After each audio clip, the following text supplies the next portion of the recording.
الله أكبر الله أكبر الله أكبر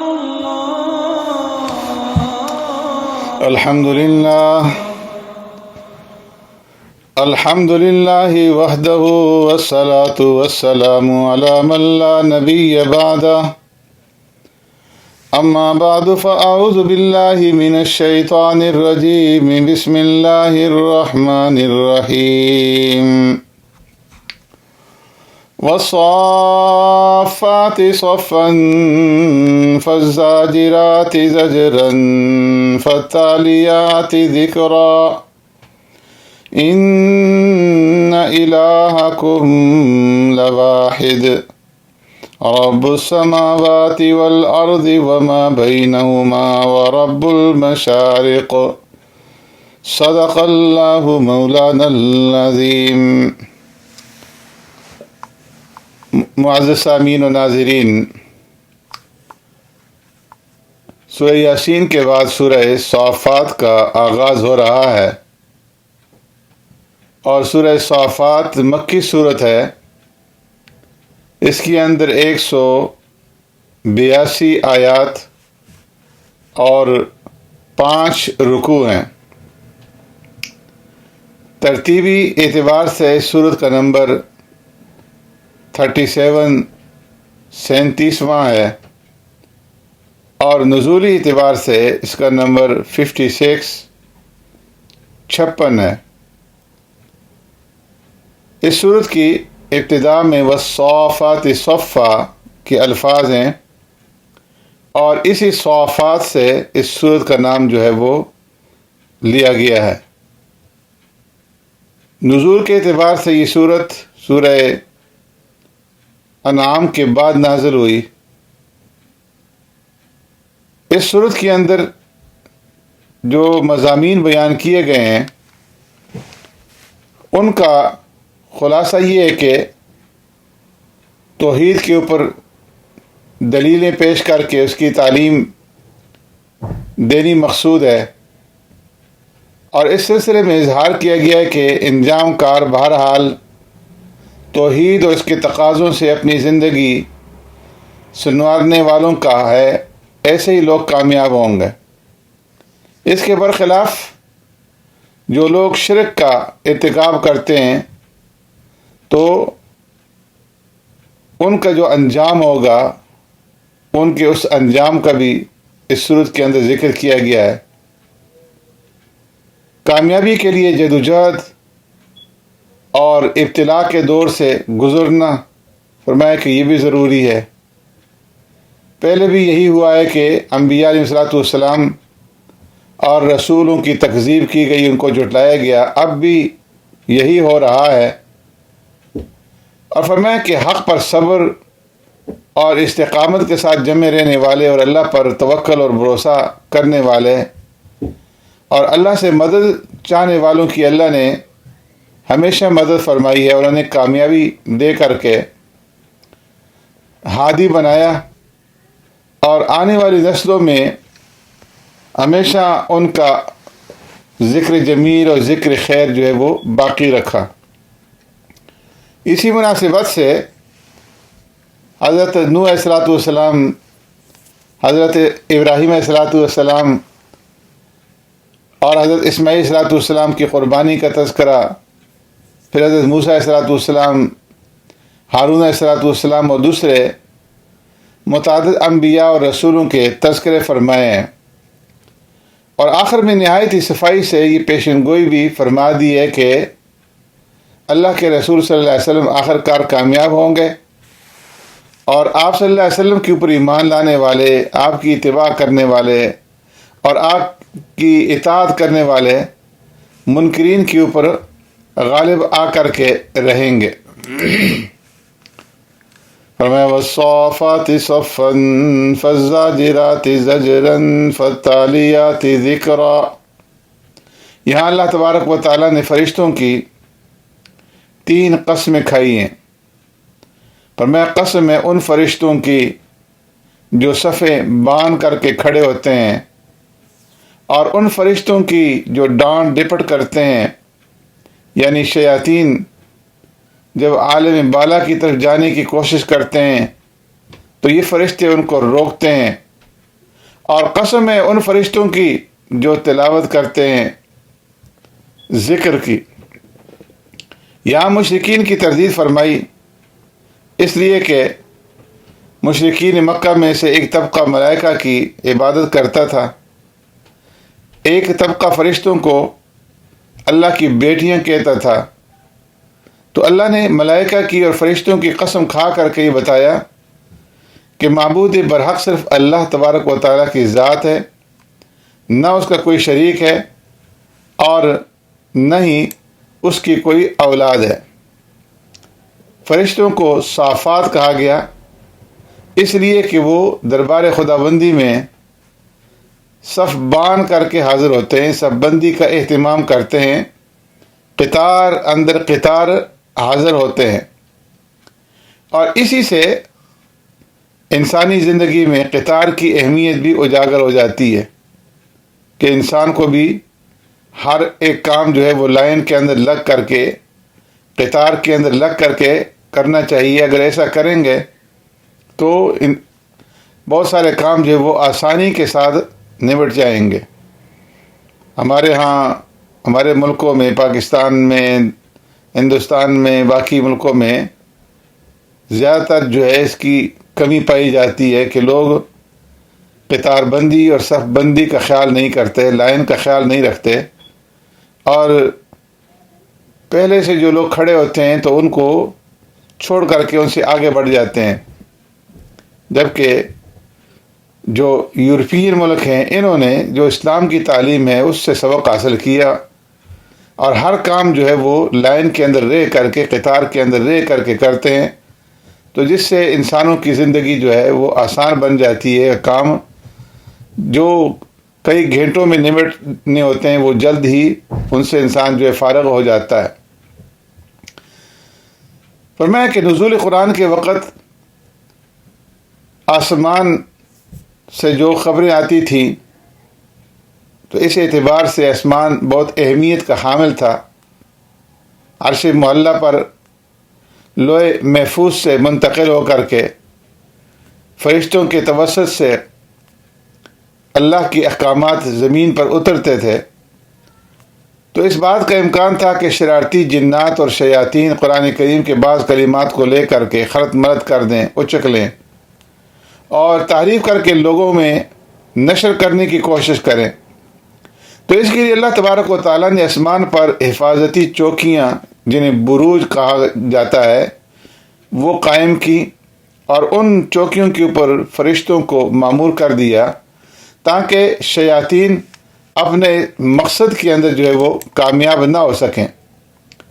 ستارے جہاں آسمان کی زینت ہیں تو وہاں شیاطین سے فرمایا کہ حفاظت کا ذریعہ بھی ہیں۔ اگر کوئی شیطان چھپ کے سننے کی کوشش کرتا ہے تو شہاب ثاقب اس کا پیچھا کر کے اسے راہ فرار کے اوپر جو ہے وہ مجبور کر دیتا ہے۔ سورہ صافات میں مرنے کے بعد دوبارہ زندگی اور حساب و کتاب اور جزا اور سزا کے مسائل سے بحث کی گئی ہے، اور یہ صورت ہمیں بتاتی ہے کہ مرنے کے بعد دوبارہ زندہ ہونے کے بارے میں مشرکین کا جو موقف ہے وہ بڑا عجیب ہے۔ مشرکین اس عقیدے کا مذاق اڑاتے ہیں، اور یہ بات ان کی سمجھ میں نہیں آتی کہ ہڈیوں کے چورا چورا ہونے اور خاک میں مل جانے کے بعد انسان دوبارہ کیسے زندہ ہو سکتا ہے۔ تو اللہ فرماتے ہیں کہ جو کام انہیں مشکل بلکہ ناممکن لگ رہا ہے وہ اللہ کے لیے کوئی مشکل نہیں ہے۔ جب حضرت اسرافیل علیہ السلام تیسری بار سور پھونکیں گے تو یہ سب اپنی اپنی قبروں سے نکل کھڑے ہو جائیں گے، اور فرمایا کہ پھر اس وقت وہ بڑی حسرت اور ندامت کے ساتھ کہیں گے کہ یہ ہے اعمال کی جزا کا دن جس کا ہم مذاق اڑایا کرتے تھے۔ اور انہیں پھر دوزخ کے اندر ڈال دیا جائے گا، اور وہاں وہ آپس میں جھگڑیں گے، ایک دوسرے کے اوپر الزام ٹھہرائیں گے۔ دوزخیوں کی باہمی لعن طعن کے علاوہ اس صورت کے اندر جنتیوں کا آپس میں مکالمہ بھی بیان فرمایا گیا ہے۔ فرمایا جب انہیں ہر طرح کی نعمتوں سے نہال کر دیا جائے گا اور وہ عزت اور راحت کے تخت پر شہزادوں سے کروڑ گنا زیادہ خوش بیٹھے ہوئے ہوں گے تو اپنے ماضی کو یاد کریں گے۔ ان میں سے ایک کہے گا کہ میرا ایک ہم نشین تھا دنیا کے اندر، قال قائل منهم انی کان لی قرین یقول أئنک لمن المصدقین أئذا متنا وكنا ترابا وعظاما أئنا لمدینون۔ وہ کہے گا کہ میرا ایک ہم نشین ہوا کرتا تھا جو مجھ سے کہا کرتا تھا کہ بڑی عجیب بات ہے کہ تم آخرت کی زندگی پر ایمان رکھتے ہو، بھلا یہ کیسے ممکن ہے کہ جب ہم مر کر مٹی اور ہڈیاں ہو جائیں گے تو ہمیں دوبارہ زندہ کر دیا جائے گا۔ ہم سے زندگی بھر کے اعمال کا حساب اور کتاب جو ہے وہ لیا جائے گا، اور پھر کسی کو جزا اور کسی کو سزا دی جائے گی۔ یہ باتیں میری سمجھ میں نہیں آتی، نہ جانے تم کیوں ایسے باتیں کرتے ہو جو کہ خلاف عقل ہے، اور ایسی خلاف عقل باتوں کے اوپر یقین رکھتے ہو۔ فرمایا کہ پھر وہ اپنے ساتھیوں سے پوچھے گا کہ کیا تم اسے دیکھنا چاہتے ہو؟ اتنے میں فرمایا کہ وہ خود جھانک کر کے دیکھے گا تو اپنے اس عقل پرست اور منکر آخرت دوست کو دوزخ کے درمیان میں جو ہے وہ جلتا ہوا دیکھے گا، تو اس سے کہے گا تاللہ ان کدت لتردین ولولا نعمت ربی لکنت من المحضرین۔ اللہ کی قسم تو مجھے ہلاک کر چکا تھا، اگر میرے پروردگار کا میرے اوپر احسان نہ ہوتا، میرے پروردگار کی میرے اوپر مہربانی نہ ہوتی تو میں بھی ان میں ہوتا جو عذاب میں حاضر کیے گئے ہیں۔ آگے اللہ رب العزت نے فرمایا کہ اذالک خیر نزلا ام شجرۃ الزقوم۔ یہاں پر اہل جہنم اور ان کے عذاب کا ذکر ہے۔ فرمایا کہ جہنمیوں کو زقوم کا درخت جو نہایت ہی بدبودار، کڑوا اور کریہ المنظر ہوگا، وہ انہیں بطور خوراک کے ملے گا۔ اللہ تعالیٰ نے اس درخت کو ظالموں کے لیے آزمائش کے طور پر بنایا ہے۔ انا جعلناها فتنة للظالمین۔ فرمایا کہ طلعها كأنه رؤوس الشیاطین، اس کے خوشے ایسے ہوں گے جیسے شیطان کا سر ہے۔ اس کے بعد اللہ تبارک و تعالیٰ نے حضرت نوح علیہ السلام کا واقعہ بیان فرمایا ہے، وَلَقَدْ نَادَانَا نُوحٌ فَلَنِعْمَ الْمُجِيبُونَ، اور یہاں سے لے کر کے کئی آیات تک اللہ نے 6 انبیاء علیہ السلام کا تذکرہ فرمایا ہے۔ حضرت نوح علیہ السلام، حضرت ابراہیم علیہ السلام، حضرت موسیٰ علیہ السلام، حضرت ہارون علیہ السلام، حضرت لوط اور حضرت یونس علیہ السلام کے واقعات انتہائی اختصار کے ساتھ بیان فرمائے۔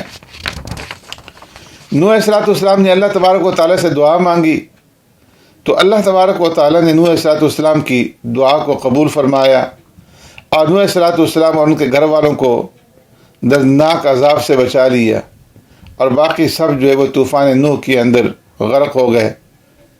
طوفان نوح کے بعد زمین پر فرمایا کہ جو نسل انسانی چلی تو وہ نوح علیہ السلام کے 3 بیٹوں کی نسل سے ہے۔ آپ علیہ السلام کے ان 3 بیٹوں کے نام سام، حام اور یافس ہیں کہ ان کی اولاد سے پھر آگے جو یہ نسل انسانی چلی ہے۔ اس کے بعد اللہ تبارک و تعالیٰ نے دوسرا قصہ حضرت ابراہیم خلیل اللہ علیہ السلام کو بیان فرمایا ہے، جو 2 مراحل پر مشتمل ہے۔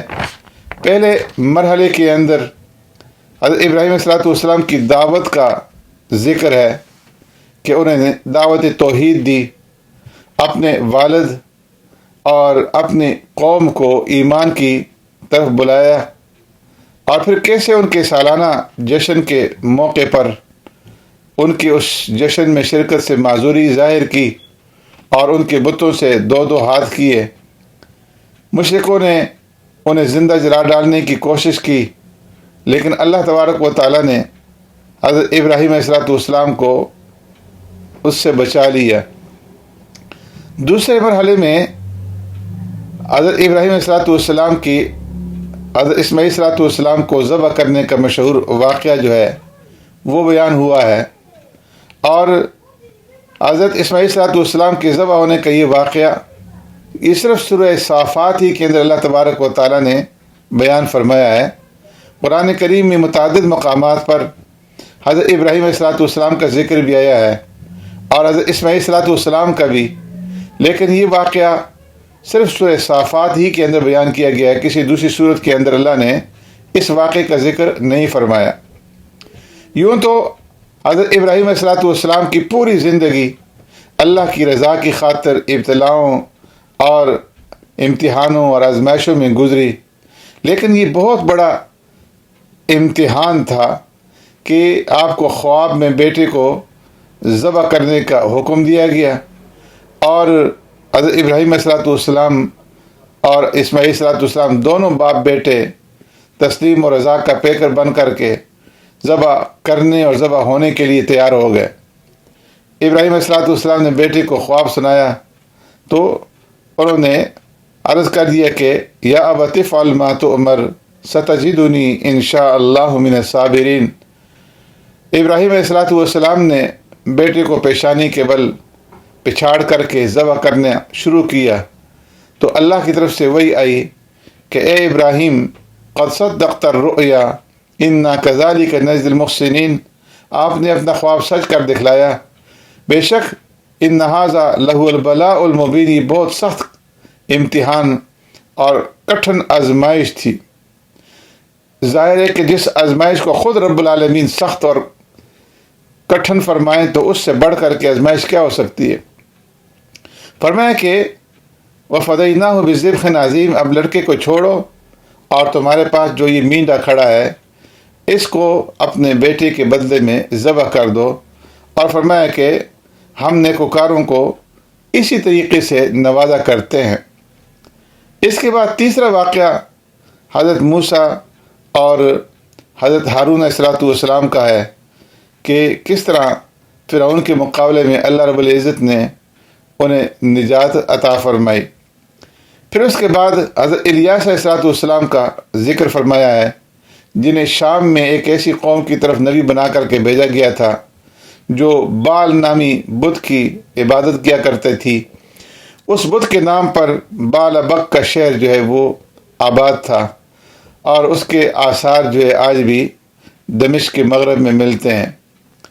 5واں قصہ یہاں پر حضرت ابراہیم خلیل اللہ علیہ السلام کے بھتیجے حضرت لوط علیہ السلام کا ہے، جنہیں اردن کے اطراف میں سدوم والوں کو اللہ کا پیغام پہنچانے کے لیے بھیجا گیا تھا، مگر وہ بدترین قسم کی شہوت پرستی اور کفر میں مبتلا ہو کر کے اندھے اور بہرے ہو چکے تھے، پیغام ہدایت سننے کے لیے آمادہ نہ ہوئے، اور بالآخر عبرتناک عذاب کی لپیٹ میں آ کر کے رہے۔ اور اس کے بعد چھٹا قصہ حضرت یونس علیہ السلام کا ہے، جنہیں مچھلی کے پیٹ میں بھی کچھ عرصہ رہنا پڑا، اور جن کی قوم کو عذاب کے آثار دیکھ کر کے توبہ کرنے کا شرف جو ہے وہ حاصل ہوا۔ حضرت یونس علیہ السلام نے اپنی قوم کو اللہ تبارک و تعالیٰ کے عذاب سے ڈرایا۔ حضرت یونس علیہ السلام کا یہ واقعہ سورہ یونس کے اندر 11ویں سپارے کے اندر بھی گزر چکا ہے۔ کہ وہ نینوا بستی میں مبعوث ہوئے تھے، اپنی قوم کو توحید کی دعوت دی، لیکن قوم نے نہیں مانا، تو حضرت یونس علیہ السلام نے فرمایا کہ 3 دن کے بعد تمہارے اوپر عذاب آئے گا، اور خود آپ نے اس بستی کو چھوڑ دیا اس سے پہلے کہ رب العالمین کی طرف سے چھوڑنے کا حکم آتا۔ قوم کو جب معلوم ہوا کہ یونس علیہ السلام تو چلے گئے ہیں اور اب عذاب کا آنا یقینی ہے، تو گڑ گڑا کر کے توبہ کی اور اللہ نے عذاب ان سے ٹال دیا۔ یونس علیہ السلام کشتی میں سوار ہوئے اور کشتی سمندر کے اندر بہنور میں پھنس گئی۔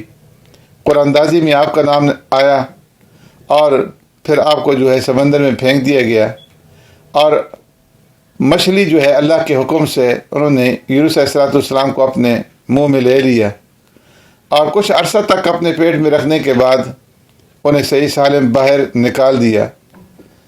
بعض لوگوں نے عصمت انبیاء کے خلاف بات کرتے ہوئے کہا ہے کہ حضرت یونس علیہ السلام نے فریضہ نبوت میں کوتاہی کی، معاذ اللہ، ایسا نہیں ہو سکتا۔ تمام انبیاء علیہ السلام کا انتخاب خود رب العالمین فرماتے ہیں، اور اللہ تعالیٰ ان سے کوئی ایسا کام نہیں ہونے دیتے جو کہ عصمت کے منافی ہو۔ اس کے بعد اللہ تبارک و تعالیٰ نے مشرکین مکہ کی تردید فرمائی ہے، فرمایا فاستفتہم لربک البنات ولہم البنون۔ سورت کے شروع میں نے عرض کیا تھا کہ مشرکین فرشتوں کو اللہ تعالیٰ کی بیٹیاں ثابت کرتے تھے، تو یہاں پر پھر اللہ نے ان کی تردید فرمائی ہے کہ یہ کیسا انصاف ہے کہ تم اپنے لیے تو لڑکوں کو پسند کرتے ہو، لڑکیوں کو پسند نہیں کرتے، اور لڑکیاں پیدا ہو جائیں تو شرم کے مارے انہیں زندہ دفن کر دیتے ہو، جبکہ اللہ کے لیے بیٹیاں ثابت کرتے ہو۔ حالانکہ اللہ تعالیٰ کو نہ بیٹوں کی ضرورت ہے اور نہ بیٹیوں کی ضرورت ہے۔ اللہ تبارک و تعالیٰ کی ذات ان چیزوں سے پاک اور منزہ ہے۔ اور پھر سورت کے اختتام پہ فرمایا سبحان ربک رب العزت عما یصفون وسلام علی المرسلین والحمد للہ رب العالمین۔ مشرکین اور منکرین کی تردید فرماتے ہوئے فرمایا مشرکین نے کہا تھا کہ فرشتے اللہ کی بیٹیاں ہیں، تو اس کی تردید میں فرمایا کہ اللہ تبارک و تعالیٰ سبحان، اس کی ذات پاک ہے۔ اور پھر انبیاء علیہ السلام کا تذکرہ فرمایا، اور ان لوگوں کا کہ جو انبیاء علیہ السلام کو نہیں مانتے، اور انبیاء علیہ السلام کے اوپر سلامتی بھیجی گئی۔ مشرک لوگ شرک کا ارتکاب کرتے تھے، فرمایا کہ والحمد للہ رب العالمین، تمام تعریفیں اللہ تعالیٰ کے لیے ہیں۔ اللہ تعالیٰ شرک کو پسند نہیں فرماتے، اللہ تبارک و تعالیٰ توحید کو پسند فرماتے ہیں۔ تو ان آیات کے اوپر اللہ کی تسبیح اور تحمید اور اللہ کے نیک بندوں پر سلامتی کے نزول کے وعدے کے ساتھ اس سورۃ الصافات کا اختتام کر دیا گیا۔